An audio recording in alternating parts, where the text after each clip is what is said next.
Salutations à toutes et à tous, c'est toujours le frère Antoine Fadi, toujours avec Kalata Dimsi, le livre mystérieux. Et nous allons rester comme là, depuis pas mal d'exhortations maintenant, nous allons rester dans le livre de Wanja, donc Ésaïe, c'est comme ça qu'il le nomme hein, dans les Bibles falsifiées. Mais dans la vérité, son véritable nom, c'est Wanja, prise de contact et vision du futur. Et oui, des visions du futur qui nous concernent même jusqu'à notre époque, et même au-delà. Euh, Des visions du futur déstabilisantes, oui. Et on va en avoir un extrait. On est donc page 730 dans le chapitre 19. C'est un chapitre que le Mouledi a lui-même donc enseigné. On trouve facilement sur sa chaîne Zloulassan sur YouTube l'exhortation concernant donc l'enseignement, même concernant donc Djenné, les Égyptiens. Et ce passage-là, ce chapitre 19. Le titre, c'est Le désarroi des non-initiés Djenné. Eh oui. C'est un titre vraiment, vraiment troublant parce que quand on connaît qui est Djenné, qui sont véritablement donc les Égyptiens, quel est le sens du mot même Djenné, euh, et qu'on voit aujourd'hui comment les gens considèrent ce qu'ils appellent eux l'Égypte, mais qui n'est pas réellement ce nom-là, hein, le véritable nom, c'est Djenné. On va s'apercevoir que euh, ce qui est le plus important dans la quantité de connaissances qu'on reçoit, de révélations qu'on peut avoir, c'est la soumission au verbe. C'est vraiment, euh, c'est c'est vraiment ce qui fait réellement la différence. La différence n'est pas d'avoir plus de connaissances ou de tout connaître, parce qu'on ne peut pas déjà tout connaître, hein, mais ce que le verbe permet qu'on puisse connaître. Euh, mais c'est vraiment l'obéissance, en fait. C'est vraiment ce qu'on appelle la fidélité. Parce que Djenné, donc Djenné veut dire voir, c'est la vision, en fait.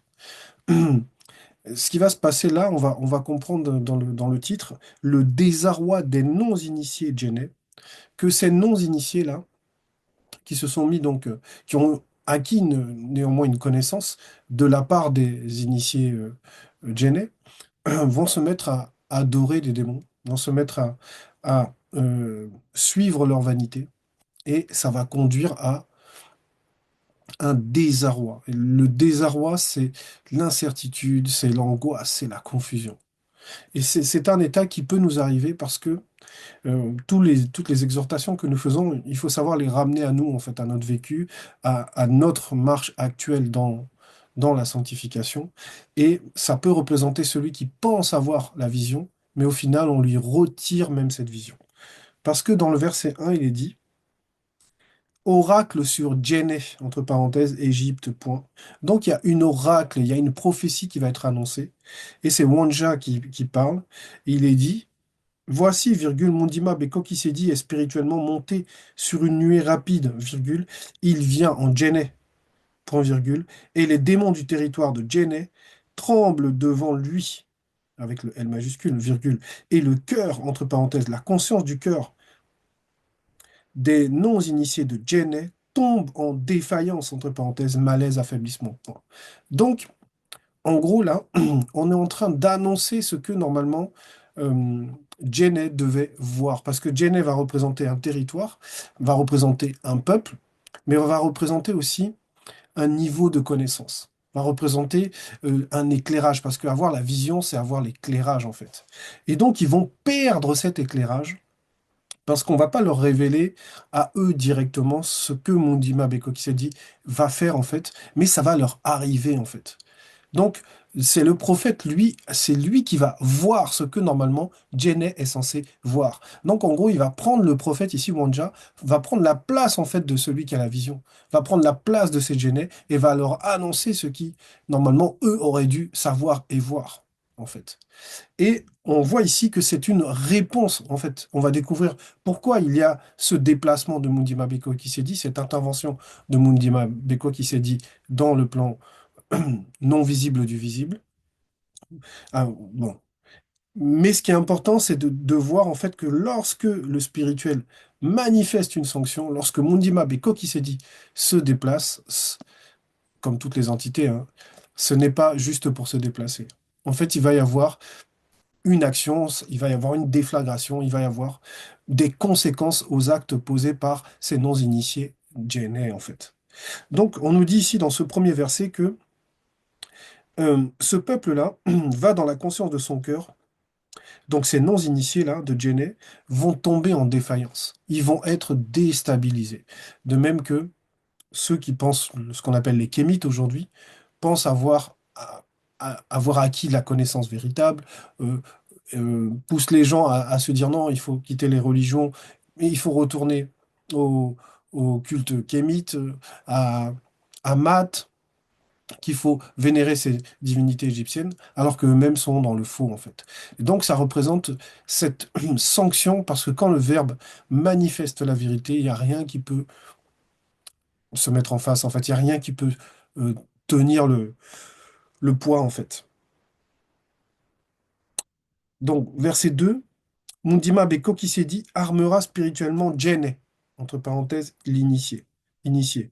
Contre Djenne, entre parenthèses, non initié, virgule, on va s'arrêter là d'abord. Donc, ça veut dire que Mundima Beko qui s'est dit vient sur le territoire. Dans le non visible, là, il va y avoir une réaction des initiés par rapport au comportement des non-initiés. Ces non-initiés Djenne qui vont se, on va dire, la différence entre l'initié et le non-initié Djenne, c'est que l'initié Djenne, parce que les Djenne, c'était des férus de science, de connaissances. Donc, ils ont poussé leur esprit à acquérir le maximum de connaissances. Mais l'initié, lui, connaissait la limite. Il savait quelle porte il ne devait pas ouvrir. Alors que le non-initié a voulu ouvrir les portes interdites, et ces portes-là les ont menés au culte des démons, les ont menés à adorer des démons, et c'est pour ça qu'on voit des mauvaises représentations du Sphinx. Voilà, voilà, et puis de toute leur, on va dire, leur panthéon, parce qu'ils ont un panthéon énorme de la mythologie égyptienne. Donc, ils se sont mis à adorer donc des démons, et ce comportement-là a, on va dire, a eu une conséquence en fait. C'est cette séparation entre l'initié Djenne et le non-initié Djenne. Et ce qui est important, c'est, on va lire la suite, virgule, et l'on se battra spirituellement à cause de la vérité, virgule, on va s'arrêter aussi dans cette virgule. Donc là, on nous montre que en réalité, il n'y a pas de compromission dans la vérité. Il n'y a pas de juste milieu, ça n'existe pas en fait. On nous dit dans la suite, frère contre frère, virgule, ami contre ami, virgule, ville contre ville, virgule, royaume contre royaume, point. Ça veut dire que tout ce qu'on pourrait considérer comme d'amitié, de camaraderie, même de lien familial, tout ça n'existe pas dans la vérité. Ce qu'il y a, c'est la vérité et l'antivérité. C'est ce que ça veut dire. Ça veut dire que peu importe le lien d'amitié que tu as, lorsqu'il s'agira de la foi, lorsqu'il s'agira d'accepter la vérité, c'est quelque chose qu'on fait personnellement. C'est tout seul. Et ce ne sont pas nos amis. On ne doit pas, on va dire, suivre quelqu'un dans une, on va dire, dans une foi, dans une spiritualité, parce que c'est notre ami, ou parce que c'est notre petit ami, ou parce que c'est notre mari. C'est pas ça. Là, c'est vraiment personnel. C'est un combat qui est personnel. C'est pour ça que là, on nous montre avec cet exemple de Jenny qu'on nous dit même frère contre frère, famille contre famille. Parce que lorsqu'il s'agit de la vérité, il n'y a pas de compromission. C'est soit on est avec la vérité, soit on est en dehors, c'est-à-dire on est pour l'anti-vérité. C'est comme ça. C'est ce que représente ce deuxième verset, puisqu'on nous dit au départ, Moudima Beko qui s'est dit armera spirituellement. Ça veut dire que le spirituel agit pour qu'il y ait cette séparation, pour qu'on sache qui est de la vérité et qui est de l'anti-vérité. Verset 3. L'esprit du grand savoir de la connaissance interdite et mystique de Djenné disparaîtra du milieu d'elle, virgule. On va s'arrêter là d'abord. Oui, parce que effectivement, cette séparation, on va dire, entre le Djenné initié et le non-initié va causer quelque chose, va amener quelque chose. Parce que les initiés, Djenne avait une connaissance extraordinaire, et derrière cette connaissance, c'était l'esprit du grand savoir, de la connaissance interdite et mystique de Djenne. Donc, on va les priver en fait de cette connaissance exceptionnelle. Elle va rester avec les initiés, elle va rester même, on va le découvrir, avec deux êtres extraordinaires. Mais ça ne sera plus, Djenne ne sera plus alimenté, les non-initiés Djenne ne seront plus, on va dire, vont être coupés de cela. C'est pour ça qu'ils vont faire des représentations comme les pyramides, mais qui ne sont pas les pyramides des initiés. Là, les vestiges qu'on voit actuellement des pyramides, c'est vrai que c'est extraordinaire, puisque même jusqu'à aujourd'hui, les Blancs et les Sans-Mêlés, dans toute leur technologie, ne peuvent pas reproduire les pyramides, mais pourtant, ces pyramides-là n'ont rien à voir avec les pyramides des initiés c'est encore un autre niveau de connaissance. Mais ce que ça représente, c'est que l'homme noir a de la connaissance. Les peuples noirs ont chacun des niveaux de connaissance, en fait. Parce que chacun, dans son peuple, a développé un niveau de connaissance. C'est pour ça que ces non-initiés, à un moment, ils se sont mis donc à copier ce que les initiés faisaient, et ils se sont mis à ouvrir les mauvaises portes aussi, parce que justement, ils nourrissaient ce désir de connaissance, ce désir de pouvoir acquérir l'esprit du grand savoir, de la connaissance interdite et mystique, là, dont on parle de Djenné. Mais ça va disparaître au milieu de ce territoire-là, on va enlever, on va extirper cela. Et on nous dit dans la suite, virgule, mais sera connu par les deux avec le D majuscule, virgule, et Mundima Beko Kisedi anéantira son conseil, point virgule. On consultera les démons et les enchanteurs, virgule, ceux qui pensent évoquer les morts et ceux qui prédisent l'avenir, point. Donc Djenne va se tourner vers le monde occulte. C'est ce que ça va représenter. Verset 4. Mundima Beko qui s'est dit livrera. Alors, je vais m'arrêter avant de rentrer dans le verset 4. Dans le verset 3, parce qu'il est précisé, mais sera connu que par les deux. Ça, c'est quand même très important parce que ça veut dire que lorsque les deux vont venir, on va reconnaître en fait même leur supériorité parce qu'il y aura cette connaissance exceptionnelle qui alimentait Djenne déjà, cette connaissance dans tous les domaines, dans les domaines de la technologie, parce que c'est ce qui était fort quand on a la vision, en fait, la clairvoyance, la vision, Genève voir. En fait, on voit aussi, ça se voit aussi dans l'architecture, ça se voit dans la technologie, etc.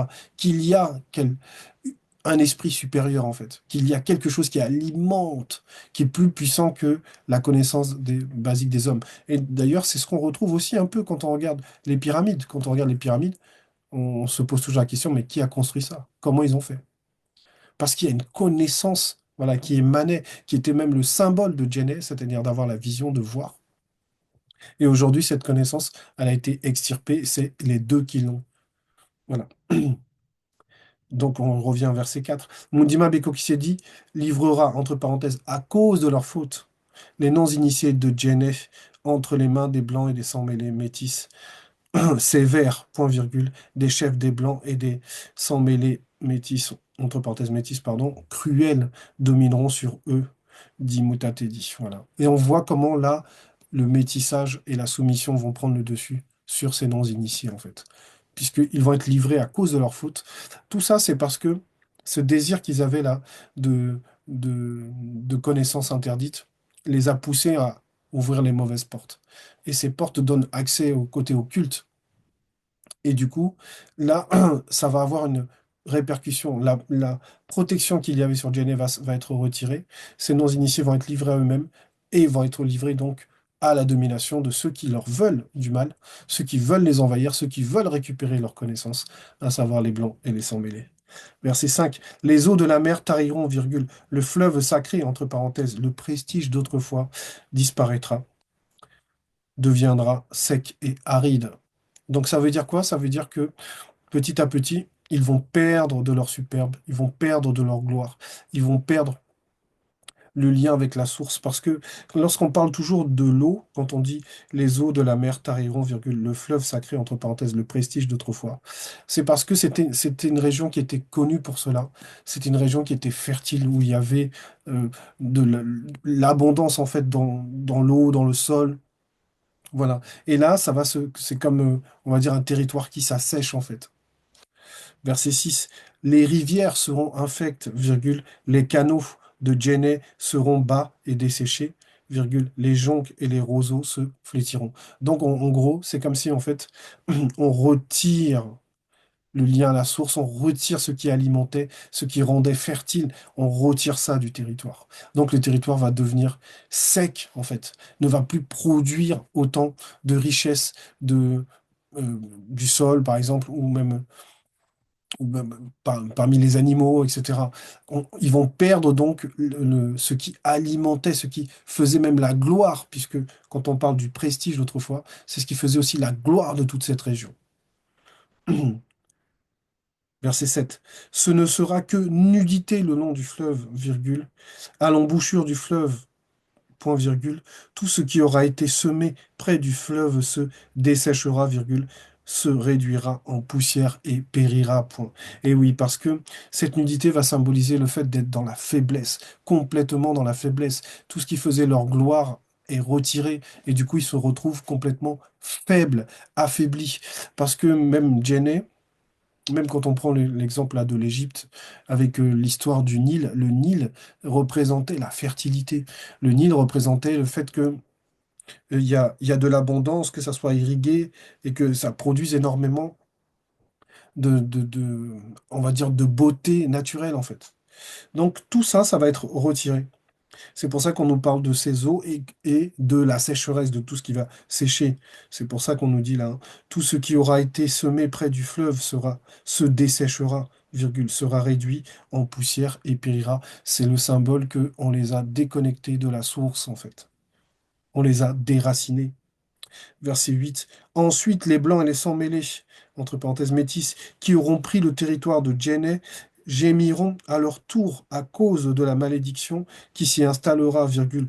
Tous ceux qui jettent l'hameçon dans le fleuve se lamenteront, virgule, et ceux qui étendent des filets sur les eaux seront désolés. Donc, peu importe l'activité que les gens vont avoir, peu importe les efforts qu'ils vont fournir, vu que la protection s'est retirée et que Mundima Beko qui s'est dit a frappé, ce ne sera que le désarroi. C'est ça. Ce sera la désolation, la confusion, l'angoisse. Ce sera l'incertitude. Ce sera le désarroi des non-initiés. Djenné. Verset 9. Ceux qui travaillent le lin peigné et qui tissent des étoffes blanches seront confus. Verset 10. Les soutiens du pays seront dans l'abattement, virgule.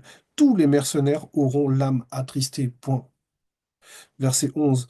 Qui sont, qu'ils sont insensés, virgule, les princes, entre parenthèses non initiés, de Wuma Wala Tsom, les plus sages conseillers des Bouekete Ndabo, entre parenthèses pharaon, forment un conseil d'incapables après leur séduction par les blancs et les sans-mêlés, entre parenthèses métis. Point ça, et ça c'est important, parce que ça montre en fait comment le, les mauvaises alliances ont un impact terrible sur l'homme noir. Là, ce verset-là, quand on nous parle que le conseil qui entoure le pharaon, en fait, n'a plus n'a plus de valeur, en fait. Ça ne vaut plus rien ce qu'ils peuvent apporter comme forme de sagesse ou de raisonnement. Parce qu'il y a ce mélange avec le blanc et les sans-mêlés. Et ça nuit, en fait, à l'hégémonie, à la puissance de la race noire que va représenter, on va dire, le pharaon. Ça nuit parce que les conseillers qui sont autour de lui représentent en fait un lien occulte, ne représentent pas l'alliance avec le Verbe. Comment pouvez-vous dire à Eboketendabo, deux points, je suis un fils de sage, virgule, un descendant des rois de jadis. Eh oui, point d'exclamation. En gros, comment vous pouvez penser que vous êtes légitime puisque vous n'êtes pas de la source, et même vous êtes déconnecté de la source. Verset 12. Où sont-ils donc tes sages? Point d'interrogation. Qu'ils te fassent des révélations, virgule, et qu'on apprenne ce que Mundima Beko qui s'est dit a résolu contre Djenné. Point. Et oui. Donc s'ils sont réellement dans la sagesse, c'est-à-dire s'ils sont connectés à l'entité de sagesse, s'ils connaissent les révélations, ils vont pouvoir dire oui, voilà ce qui arrive quelle est la raison de ce désarroi qu'ils ont. Mais ils en sont incapables, parce qu'ils n'ont jamais été mandatés pour cela, parce qu'ils sont déconnectés de la source, ils n'ont rien à voir avec la source, et parce que Gennet est dans un châtiment. Donc, tout ça, bon, on y arrive. Verset 13. Les princes non initiés de Wumawala sont fous, virgule. Les princes non initiés de Djombela Namse, entre parenthèses 9, sont dans l'illusion, virgule. Les chefs des tribus égarent les faibles de Djenné. Donc là, c'est vraiment la confusion totale dans Djenné. C'est une confusion totale. Et comme je le disais, ça peut se résumer à des personnes, ou à nous, hein, tout simplement, nous qui avons acquis de la connaissance. Mais si on ouvre les mauvaises portes, on peut se retrouver dans ce même désarroi. Le Verbe peut retirer sa protection et on se retrouve dans ce désarroi. Verset 14, Mundima Beko qui s'est dit a retiré la protection au milieu d'elle. Et un démon de confusion de haut rang s'est manifesté dans le territoire, virgule, pour faire chanceler les non-initiés corrompus de Djenné dans tous leurs actes, virgule, comme un homme ivre chancelle en vomissant. Point. C'est vraiment dramatique. C'est vraiment là, ce verset 14, c'est dramatique. Et en gros, quand Mondima Beko qui s'est dit manifeste un seul acte, il y a une telle onde de choc. Parce que là, tout ce qu'on a lu là, on va dire depuis le verset 4 là, jusqu'au verset 14, ça fait 10 versets.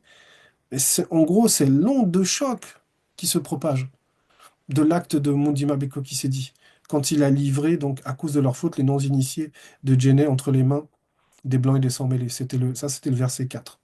Voilà. Et on est au verset 14. Et dans le verset 14, Mundima Beko qui s'est dit a retiré la protection au milieu d'elle. Et un démon de confusion de haut rang s'est manifesté dans le territoire, virgule, pour faire chanceler les non-initiés corrompus de Djenné dans tous leurs actes, virgule, comme un homme ivre chancelle en vomissant. Voilà. Et on peut le voir même aujourd'hui, les kémites aujourd'hui, ils ont l'impression d'avoir un pouvoir, mais ils n'ont aucun pouvoir puisqu'ils sont déconnectés de la source, et aussi parce que ben, si on regarde l'Égypte, le territoire qu'ils appellent l'Égypte aujourd'hui, mais c'est pas les Kémites qui le gouvernent. Verset 15. Les non-initiés, virgule, les blancs et les sans-mêlés, entre parenthèses métis, dans le territoire de Djenné, seront dans l'incertitude de ce qu'ils doivent faire. Deux points. En haut et en bas, virgule, celui qui commande et celui qui obéit. Donc tout le monde sur ce territoire, que tu sois noir, blanc, sans mêler, tout le monde est dans la confusion.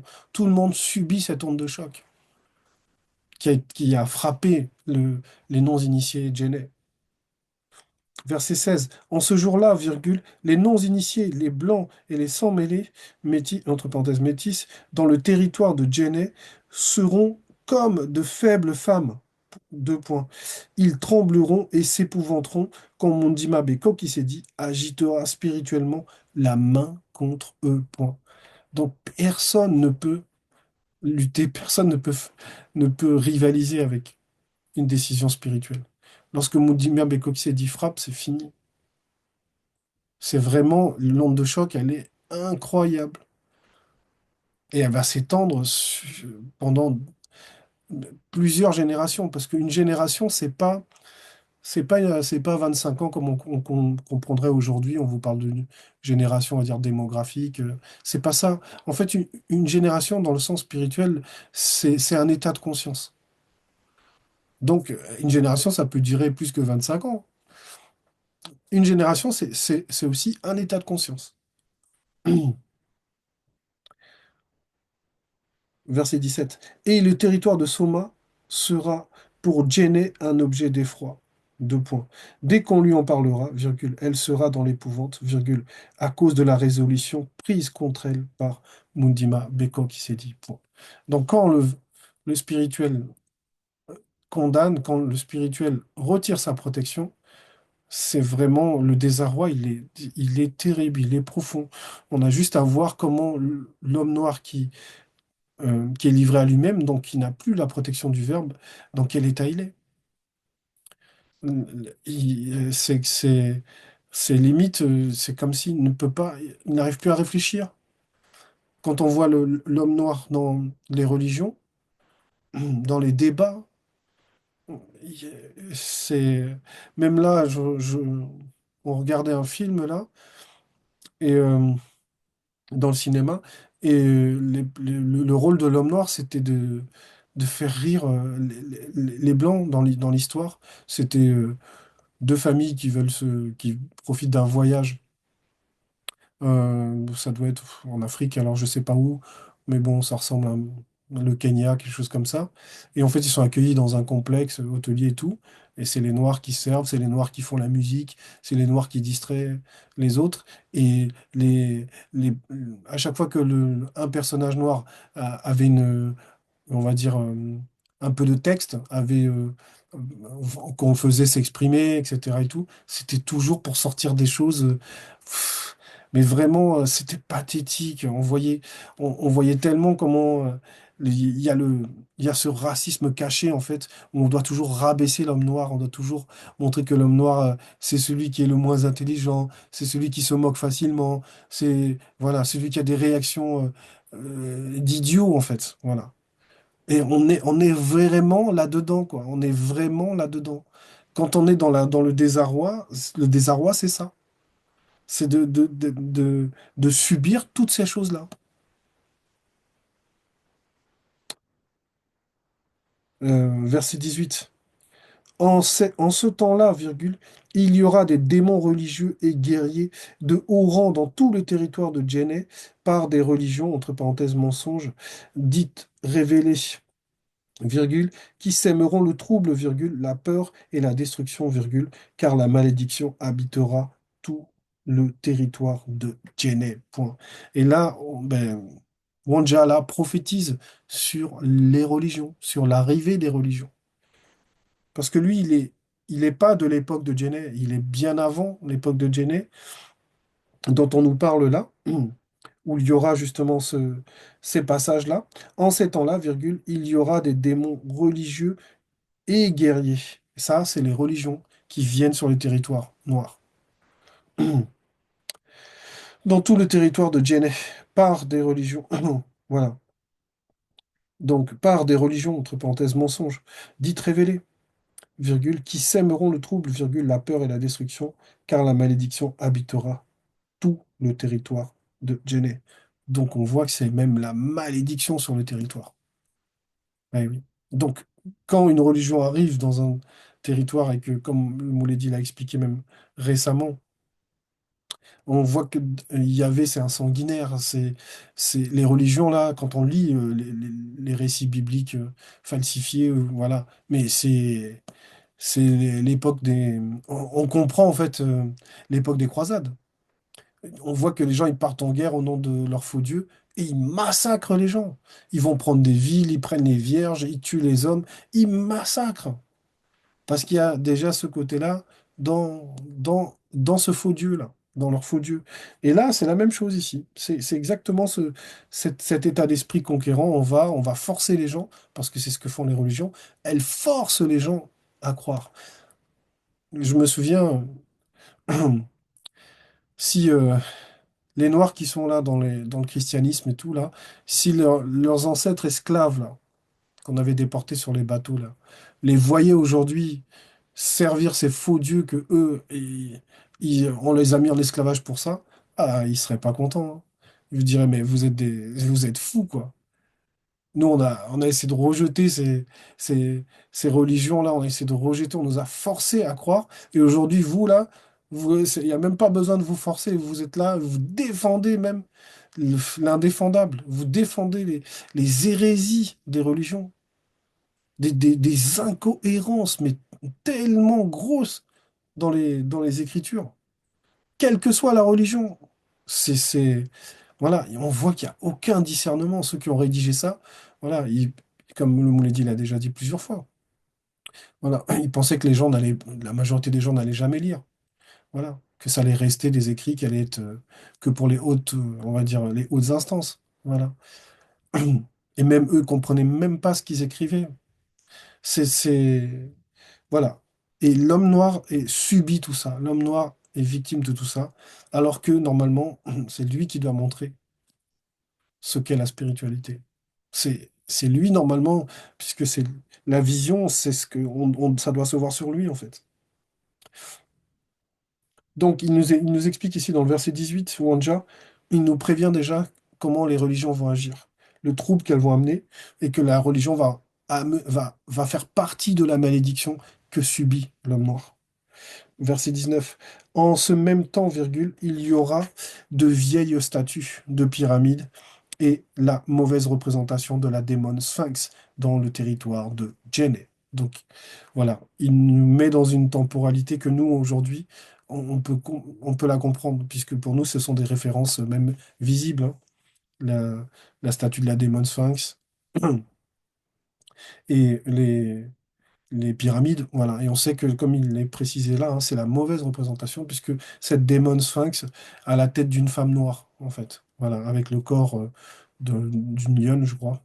Oui, ça doit être ça.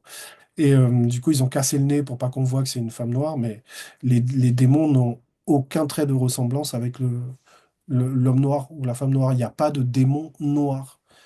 Parce que tout simplement, il n'y a pas de lien entre eux et les entités du grand ordre des choses, parce que les entités sont noires.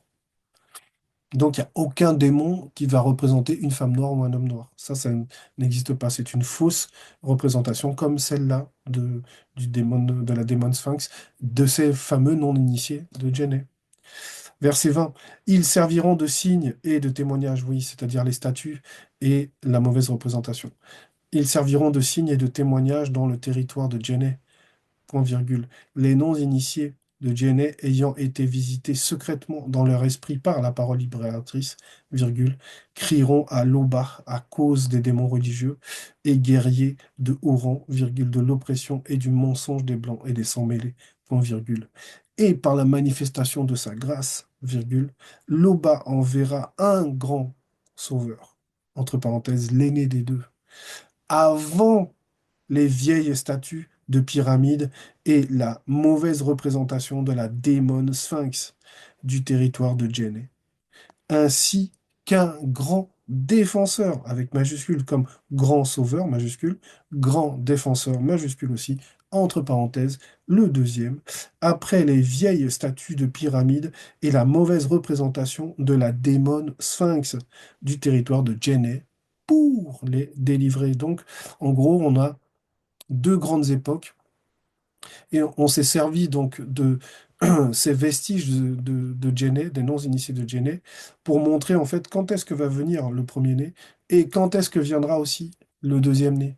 Et les deux viennent pour délivrer. Parce que les deux portent, comme on l'avait vu dans le verset 3, par rapport à Djenné, l'esprit du grand savoir, de la connaissance interdite et mystique de Djenné disparaîtra du milieu d'elle, virgule, mais sera connu que par les deux.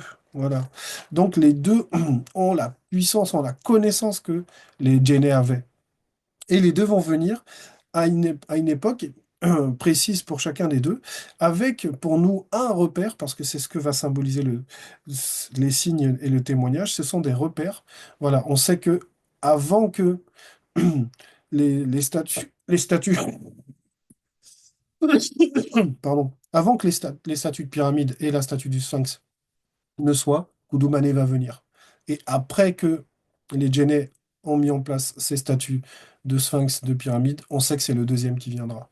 Donc, ça nous montre en fait la précision en fait que en fait le calendrier en fait c'est le verbe en fait. C'est les entités, c'est leur déplacement, c'est ce qu'elles décident, c'est ce qui s'accomplit. C'est ce que la Lune va représenter, c'est ça le calendrier. Ce ne sont pas des dates 1800, 1700, tout ça là, c'est du n'importe quoi. Donc là, on nous donne un calendrier, on nous explique, voilà, le premier-né va arriver avant ça, le deuxième-né viendra après ça. C'est de la précision, tout ça. Et c'est important parce que ça nous montre comment on doit intégrer en fait notre relation avec le spirituel. La relation avec le spirituel, elle est dans la révélation. Elle est dans ce que Zulu Lassan nous donne en fait. C'est cette connaissance interdite, c'est ce qui nous permet de, euh, de nous familiariser, ouais, on va le dire comme ça, hein, avec la vérité, avec ce qui est vrai en fait. Et si on n'a pas ça, on ne peut pas se sortir du labyrinthe, on va dire, du monde occulte. Ce plan de préparation mentale qui a été mis en place, établi depuis tellement longtemps, et que les religions servent. Voilà. Si on n'a pas ces deux, on va dire, grands sauveurs là, si on n'a pas eux pour rétablir, pour corriger, pour restaurer, c'est très compliqué. C'est vraiment très compliqué. D'où l'importance de se soumettre au Verbe. Parce que sans cette soumission, peu importe la connaissance qu'on aura, peu importe qui on est, parce que là, on l'a vu, c'est quand même des enfants on va dire, c'est des Noirs, c'est des enfants de la nation, c'est les enfants du peuple élu, mais ils sont devenus non initiés. Mais néanmoins, ils ont été châtiés. Et pourtant, ils avaient une connaissance, mais même les non-initiés, c'est pour ça que même les pyramides, beaucoup de gens ne peuvent pas les reproduire aujourd'hui. Voilà. La connaissance que Jenny avait, c'était incroyable. Et cette connaissance, on peut y avoir accès par, à notre époque, Zulu Lassan.